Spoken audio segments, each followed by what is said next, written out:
বন্ধুরা, কেমন আছো তোমরা? জানো, টুনি পাখিদের জঙ্গলে কালু কাক বেলুন বিক্রি করত। ছোট বাচ্চাদের কাছে রং বেরঙের বেলুন সে বিক্রি করত। তারপর সেই বেলুনে চড়ে উড়তে উড়তে বাসায় যেত। একদিন জঙ্গলে ভীষণ বন্যা হলো। বন্যায় সব পাখিদের বাসা ডুবে গেল বন্ধুরা। তখন টুনি পাখি তার বাচ্চাকে নিয়ে কালু কাকের বাসায় গিয়ে আশ্রয় চাইলো।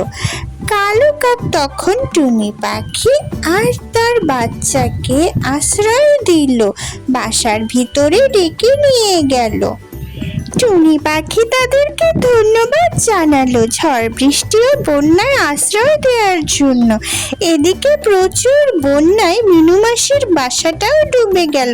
মিনু মাসি বন্যায় ভেসে ডুবে যাচ্ছিল। তখন কালু কাকের মাথায় বুদ্ধি এলো। সে মিনু মাসিকে দ্রুত সেখান থেকে উড়িয়ে নিয়ে তার বাসার সামনেই রাখলো। আর মিনু মাসির যত সরঞ্জাম ছিল সেগুলো রাখলো। একে একে সব পাখিকে তার বাসায় সে আশ্রয় দিল। তখন কালু কাকের মাথায় একটা বুদ্ধি এলো। সে বন্যা থেকে বাঁচার জন্য সেই বুদ্ধিটা খাটালো।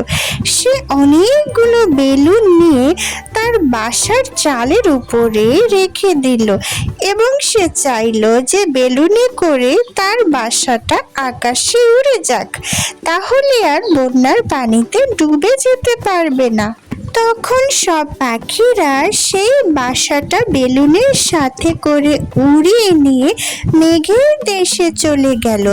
আর মেঘ মামা দেখে ভীষণ অবাক হলো। সে ওদের সাথে কথা বলল, ওরা বৃষ্টি থামানোর অনুরোধ করলো। তখন মেঘ মামা ঝড় বৃষ্টি থামিয়ে দিল। বন্যা চলে গেলে সব পাখিরা সেই বেলুনের বাড়িতে করে আবার ফিরে এলো এবং কালু কাককে সবাই ধন্যবাদ জানালো। কালু কাকের কাছ থেকে সবাই একে একে বেলুন কিনলো আর কালু কাক অনেক টাকা পেল। সেই টাকা দিয়ে সে খেলনা কিনলো তার ছেলের জন্য। কালু কাকের ছেলের জন্য বাসায় প্রচুর খেলনা কিনে নিয়ে গেল বন্ধুরা।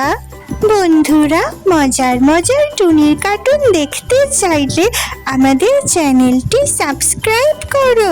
সাবস্ক্রাইব করতে ভুলো না যেন। টাটা।